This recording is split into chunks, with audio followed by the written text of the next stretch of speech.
दोस्तों आज हम एक्सप्लेन करने वाले हैं भीमा मूवी को, जिसकी डिमांड आप लोग काफी टाइम से कर रहे थे। इसी बात पर वीडियो को भी लाइक कर दीजिए। हम चलिए कहानी शुरू करते हैं। तो मूवी की शुरुआत में हमें वॉइस ओवर के जरिए बताया जाता है कि भगवान विष्णु के छठे अवतार परशुराम ने त्रेता युग में पृथ्वी के 21 चक्कर लगाने के साथ सारे पापियों का संहार करके उनका नामो निशान मिटा दिया और ये पाप मुक्त भूमि उन्होंने कश्यप प्रजापति को सौंप दी। ये देख सर्प और देवताओं ने उनसे अपने लिए एक अलग भूमि की मांग की। तब भगवान परशुराम ने भगवान शिव से प्राप्त अपनी कुल्हाड़ी से समुद्र पर वार किया और इससे समुद्र पीछे हट गया और इस जगह पर एक बहुत ही खूबसूरत भूमि का निर्माण हुआ, जिसके जंगलों में समुद्र के खनिजों के कारण कुछ ऐसी जड़ी बूटियां प्रकट हुई जो कि बहुत ही दुर्लभ है। परशुराम ने इन्हीं जंगलों में अपनी साधना की और यहाँ पर एक शिव मंदिर का निर्माण हुआ, जिनके भक्त स्वयं परशुराम थे। इसी के साथ कहानी प्रेजेंट समय में आती है, जहाँ शिव मंदिर में ताला लग चुका है, पर अब भी लोग यहाँ पर किसी तरह का रिचुअल कर रहे थे। एक बच्चे के पूछने पर उसके दादाजी बताते हैं कि शिव मंदिर में एक दिन अपने आप एक शिवलिंग प्रकट हो गया और उस शिवलिंग का अभिषेक माँ गंगा अपने आप ही करती रहती है। जब भी किसी की अकाल मृत्यु होती है तो 10 दिनों तक उसकी आत्मा हमारे आसपास रहती है। कहते हैं अगर उस आत्मा की कोई इच्छा अधूरी रह जाती है तो महादेव से प्रार्थना करने पर उन 10 दिनों के अंदर वो आत्मा अपने परिवार के किसी भी सदस्य के अंदर आकर अपनी वो इच्छा पूरी कर सकती है। बस उसे इजाजत चाहिए होती है, सिर्फ महादेव की। करीब 50 साल पहले ऐसे इस मंदिर में प्रार्थना करने पर एक पिता की मौत के बाद उसकी आत्मा उसके बेटे में आ गई और पिता की आत्मा के शरीर में प्रवेश करते ही उस बेटे ने अपने ही मामा को मार डाला, क्योंकि उसने पिता को जहर देकर मारा था। जब ये उस वक्त के अधिकारियों ने देखा तो उन्होंने इस मंदिर पर हमेशा के लिए ताला लगाने का फैसला किया। तब से ही मंदिर बंद है। लेकिन इस बीच लोगों की भक्ति में कोई कमी आई और न ही उनकी मनोकामनाओं में। इस जगह का नाम है महेंद्रगिरी, जहाँ पर भवानी नाम के गुंडे का राज है। उसकी शिकायत पुलिस से करने के लिए कुछ लोग एक ऑफिसर से मिलते हैं। असल में लोगों के पेट्रोल पंप के 2 ट्रक तो सीधा पेट्रोल इधर से उधर लेकर जाने का काम करती हैं, पर हर एक पेट्रोल पंप के परमिट पर एक तीसरा ट्रक भी चेक पोस्ट से पार करता है। अब उसमें क्या है ये किसी को नहीं पता। ऑफिसर इन लोगों की पुलिस कंप्लेंट लिखकर भवानी को पकड़ने के लिए जाता है, मगर कुछ ही समय में भवानी उसी की लाश को लेकर इन सभी लोगों के पास आता है और उन्हें भी मार डालता है, क्योंकि भवानी और उसका बेटा रुद्र नहीं चाहते थे कि किसी को भी पता चले कि इस ट्रक में क्या जा रहा है। इसी के साथ कहानी 2 महीने आगे अनंतपुर नाम के एक छोटे से गाँव की तरफ मुड़ जाती है, जहाँ हम सतीश नाम के एक ठग को देखते हैं, जिससे न्यूज के जरिए पता चलता है कि अनंतपुर के बॉर्डर पर एक बस का एक्सीडेंट हो गया और उसमें सवार सभी लोग मारे गए। जो भी लोग मरे हैं उन सभी को 10 लाख रुपए मुआवजे का भी ऐलान किया जाता है। ये बात सुन सतीश अपने साथियों के साथ उस हॉस्पिटल में पहुंच जाता है, जहां सभी मर चुके लोगों की लाशें रखी हुई थी। अब वहां पर 2 लाशें ऐसी होती हैं जिन्हें किसी ने भी क्लेम नहीं किया था, जो थी एक लेडी और एक जेंट्स की। तो ये लोग जेंट्स की लाश को चुनते हैं और उसे अपने परिवार का सदस्य बताकर पैसे अपने नाम करवा लेते हैं। फिर ये लाश इन्हें दे दी जाती है और सतीश उसका क्रियाक्रम कर देता है। फिर जब चिता जल रही होती है तो सतीश उस मरे हुए आदमी से कहता है कि तुम्हारी वजह से मुझे आज बहुत फायदा हुआ है, इस 10 लाख रुपए के लिए थैंक यू। अगर तुम जिंदा होते तो मैं तुम्हारे लिए कुछ तो जरूर करता। उसकी तरह कहते ही सतीश को उस चिता में कुछ दिखता है और उसकी आंखें चौड़ी हो जाती हैं। अब सतीश ने यहाँ क्या देखा था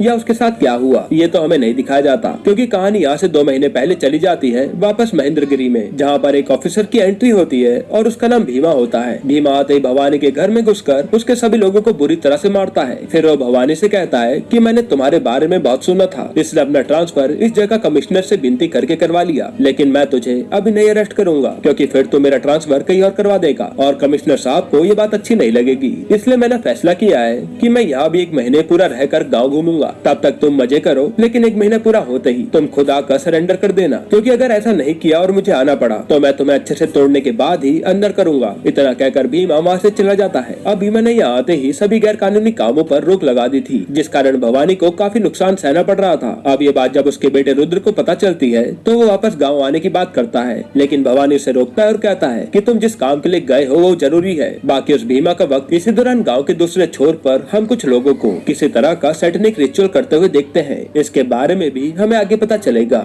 इधर भीमा पूरे गांव में ऐलान कर देता है कि अब से जिसका भी कुछ चोरी होगा तो आप पुलिस स्टेशन आकर जितने की चोरी हुई है उतने का नाम लेकर जा सकते हैं। दरअसल यहाँ पुलिस उल्टा लोगों से घूस खाती थी, तो लोगों ने चोरी चकारी की घटना के लिए पुलिस स्टेशन जाना ही छोड़ दिया था, इसलिए भीमा ने यह ऐलान किया था। इसी बीच एक आदमी का पर्स चोरी हो जाता है, जिसमें 5000 रुपए थे। इसके बदले भीमा उसे अपने जूनियर ऑफिसर्स की तरफ से 5500 रुपए दिलवा देता है। इसमें एक्स्ट्रा 500 रुपए उस वॉलेट का भी दाम था जो भीमा ने उसे दिलवा दिया था। अब ये पैसे भीमा के जूनियर्स को अगले 10 दिनों में इंटरेस्ट के साथ चुकाने होंगे। भीमा के इस नियम की वजह से सभी पुलिस वाले अब हर रिपोर्ट और कंप्लेन को सीरियसली लेने लग जाते हैं और बिना घूस लिए उनके पैसे या सामान रिकवर करवाते हैं। अब उस आदमी का पर्स भी पुलिस वाले वापस ले आते हैं और सारा काम सही होने लगता है। मतलब भीमा ने यहाँ का सिस्टम एक एकदम से सही कर दिया था। इसी बीच भीमा की मुलाकात एक बच्चे से होती है जिसका नाम रमा था। वो बच्चा अनाथ था और पेट पालने के लिए चाय बेचता था। इस बच्चे का नाम सुनकर ना जाने क्यों भीमा थोड़ा इमोशनल हो जाता है और उससे कहता है कि तुम मुझे भैया बोला करो। फिर एक दिन कहीं जाते वक्त भीमा यहाँ के प्राचीन शिव मंदिर के सामने रुकता है। वहाँ का एक साधु भीमा के सर पर हाथ रखते हुए कहता है कि हमें तुम्हारा इंतजार था। इसके बाद एक बार ऐसे ही जब भीमा पुलिस स्टेशन में होता है तो वहाँ विद्या नाम की एक लड़की आती है क्योंकि उसे पुलिस सिक्योरिटी चाहिए थी। वो भीमा से बताती है कि मुझे एक लड़का कह रहा है कि अगर मैंने उसे शादी के लिए हाँ नहीं की तो वो मुझ पर एसिड डाल देगा और मुझे उससे सुरक्षा चाहिए। यहाँ भीमा विद्या को देखते ही उस पर लट्टू हो जाता है और वो विद्या को पर्सनल सिक्योरिटी देना शुरू करता है। सबसे पहले वो विद्या को स्कूल लेकर जाता है जहाँ वो टीचर थी। तब भीमा को पता चलता है कि ये तो विद्या का पार्ट टाइम काम है। असल में वो तो बॉटनी पीएचडी की स्टूडेंट है।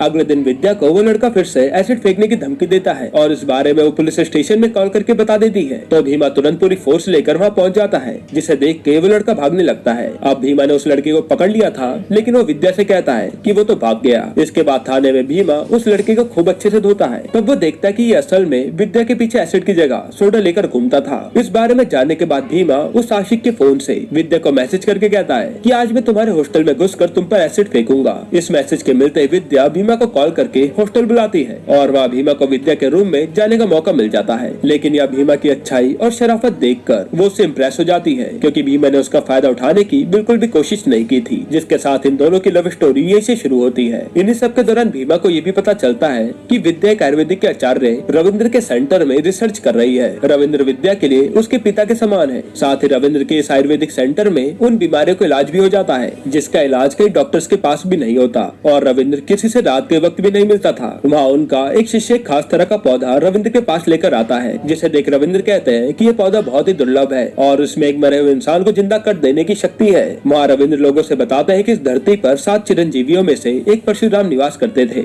यहाँ की धरती पर कई सारी जड़ी बूटियाँ हैं। मेरा तो मानना है कि संजीवनी भी यही हमें मिल सकती है। इसी दौरान भीमा भी रविंद्र से मिलता है जो यहाँ विद्या को लेने आया था। इधर भवानी के लगभग सारे गलत धंधे तो भीमा ने बंद करवा दिए थे और अब भीमा की नजर उनके टैंकर्स पर थी। लेकिन भीमा अकेले भवानी को नहीं बल्कि उसके बेटे रुद्रा और उसके खास आदमी टांडवा को भी सजा देना चाहता था। एक रात अचानक से भवानी के एक टैंकर का एक्सीडेंट हो जाता है जिसके बारे में पता चलते ही भीमा वहाँ पहुँचता है और एक पुलिस वाला एम्बुलेंस को लेने जाता है। इस टैंकर के अंदर देखने पर भीमा को कई सारे बच्चे मिलते हैं जो कि अनाथ थे और भवानी इनकी ट्रैफिकिंग कर रहा था। इन सभी बच्चों को भीमा यहाँ से निकालता है। तभी टांडवा के लोग उन बच्चों पर हमला करते हैं और भीमा उन्हें किसी तरह से बचाता है। अब यहाँ प्रॉब्लम ये थी कि भीमा को इन बच्चों को लेकर एम्बुलेंस के पास जंगल पार करके जाना होगा जहाँ टांडवा के गुंडे चारों तरफ फैले हुए थे। असल में एम्बुलेंस का ड्राइवर नशे में धुत पड़ा था और एम्बुलेंस का एक पहिया रिटर्न में धंसा हुआ था। इसलिए भीमा सभी बच्चों को बचाते हुए और टांडवा के गुंडों को मारते हुए किसी तरह जंगल पार करके एम्बुलेंस तक पहुँचता है। फिर सभी बच्चों को एम्बुलेंस में डालने के बाद भीमा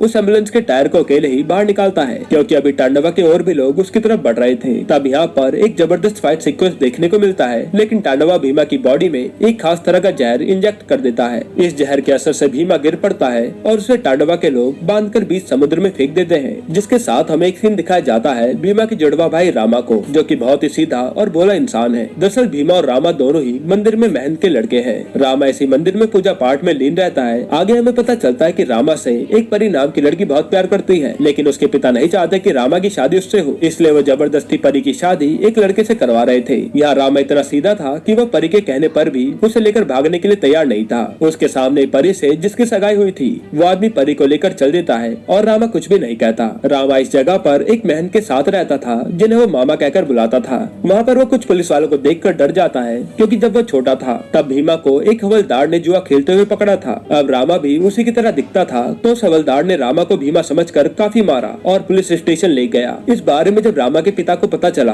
तो वो भीमा को लेकर थाने पहुँच गए। यह सारी कंफ्यूजन क्लियर होने के बाद पुलिस वाला रामा से कहता है कि आप भीमा को बुरा न समझिए, बस वो रामा से अलग है। इसी बीच भीमा जब देखता है कि कैसे उस हवलदार ने रामा को मारा था तो वो उल्टा हवलदार पर ही गन तान देता है। ये देख रामा के पिता को बहुत गुस्सा आता है और वो भीमा से कहते हैं कि तो आज से मेरा बेटा नहीं है। तब उनके कहने के बाद पुलिस वाले ने ही भीमा को अडॉप्ट कर लिया और रामा तो भीमा की तरफ देखता भी नहीं था क्योंकि हमेशा कांड भीमा करता था और उसकी सजा रामा को मिलती थी। हालांकि भीमा उसे बहुत मानता था। उसके कान तरसते थे कि रामा उसे भाई कहकर बुलाए लेकिन रामा ने उसे कभी भाई बोला ही नहीं। आज भी भीमा की यादें रामा के दिमाग में ताजा है। इस तरह समुद्र में गिरने की वजह से भीमा के अंदर का जहर कम हो चुका था और उसे कुछ मछुआरों ने बचा लिया था। साथ ही बच्चे तो रविंद्र के आश्रम में सुरक्षित थे लेकिन भीमा अब जान चुका था कि उसे भवानी को खत्म करना ही होगा, पर उसके पास भवानी के खिलाफ कोई सबूत नहीं था। इसलिए वो भवानी को जाकर धमकी देता है कि मैंने अब छुट्टियां पूरी कर ली है, अब बारी है कि तू अपने सारे पापों का फल भोगेगा। उधर हमेशा की तरह परी रामा से आकर कहती है कि मुझे भगा कर ले चलो, नहीं तो मेरी शादी पापा दूसरे से कर देंगे। लेकिन रामा तो एकदम सीधा साधा था। ये सब वहाँ पर बैठा सतीश देख रहा था,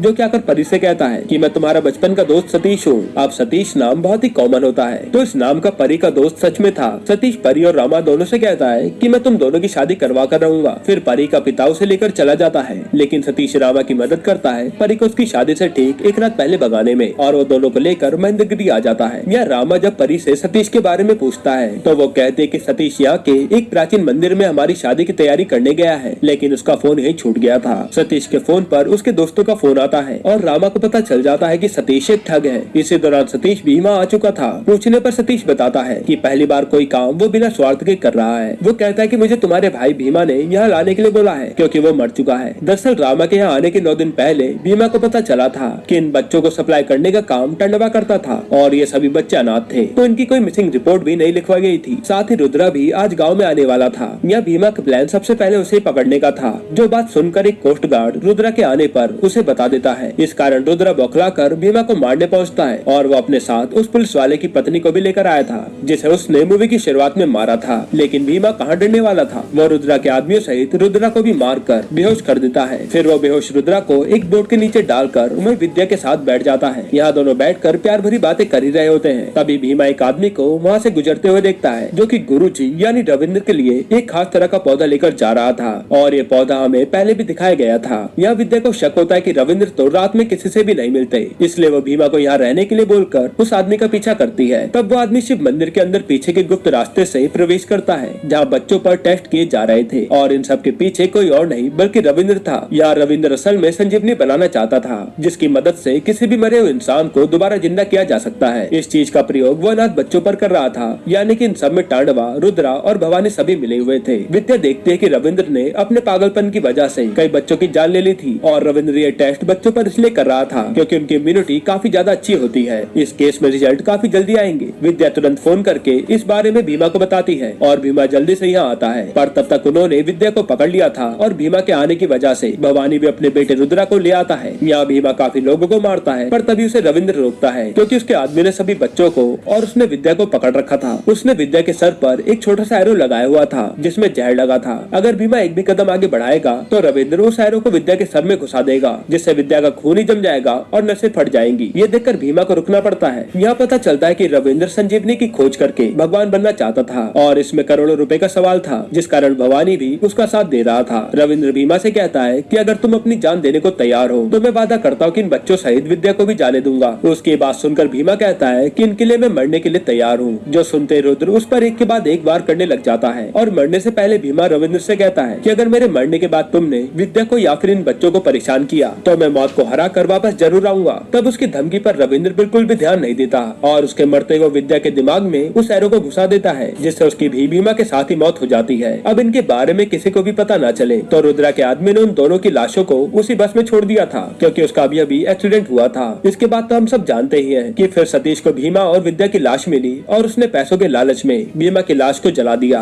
पर उस दौरान सतीश के सामने भीमा की आत्मा ही प्रकट हुई थी और उसे पूरी कहानी बताई थी। ये कहानी जानने के बाद सतीश ने उसको बोला था कि तुम मेरे शरीर में आकर अपना बदला पूरा कर लो, लेकिन भीमा की आत्मा ऐसा नहीं कर सकती थी। वो बताते हैं कि तुम्हें मेरे जुड़वा भाई रामा को यहाँ लाना होगा, क्योंकि मैं अपने परिवार के ही किसी सदस्य के शरीर में प्रवेश कर सकता हूँ। रामा को यहाँ के शिव मंदिर में जाकर अपनी रुद्राक्ष की माला तोड़कर मुझे अपने शरीर में प्रवेश करने की इजाजत देनी होगी। यही वजह है कि सतीश रामा को इस तरह यहाँ पर लेकर आया था। अब रामा को यहाँ आते हुए रुद्रा ने देखा था तो उससे लगा कि भीमा जिंदा है, इसलिए वो यहाँ आकर रामा और परी को लेकर उसी मंदिर में चला गया जहाँ पर ये लोग बाकी बच्चों पर प्रयोग करने वाले थे। रामा का चेहरा देख भवानी और रविंद्र के होश उड़ जाते हैं, लेकिन फिर रविंद्र को अपनी शक्तियों के द्वारा पता चल जाता है कि ये तो भीमा का भाई है। तब वो इन सभी पर अपना टेस्ट करने के लिए कहता है और यह मासूमों की जान जाते हुए देखकर परी रामा से कहती है कि तुम्हारा भाई इन बच्चों के लिए भगवान समान था, तुम्हें आज उसे बुलाना ही होगा, और जो तुम्हारे सामने हमेशा मुसीबत बनता रहा आज उसे तुम्हारी ढाल बनना होगा। यह सुनते ही रमा अपनी रुद्राक्ष की माला तोड़कर भीमा को भाई कहकर अपने शरीर में आने का न्योता देता है, और बस फिर क्या था, अगले ही पल भीमा की आत्मा उसमें समा जाती है। अब रमा के पास सुपर ह्यूमन की पावर थी, साथ ही भीमा को उसने पहली बार भाई कहा था, तो भीमा की मदद से रमा सभी को बहुत ही बुरी तरह से मारता है, जिससे टांडवा और रुद्र का भी खेल खत्म हो जाता है। फिर जब रमा रविंद्र की तरफ बढ़ता है तो रविंद्र अपने चारों तरफ ऐसे सुरक्षा कवच बना लेता है, जिसकी वजह से भीमा की आत्मा बाहर ही रह जाती है। यहाँ रविंद्र कहता है कि मैंने कई मासूमों की जान ली है, तो क्या मुझे पता नहीं था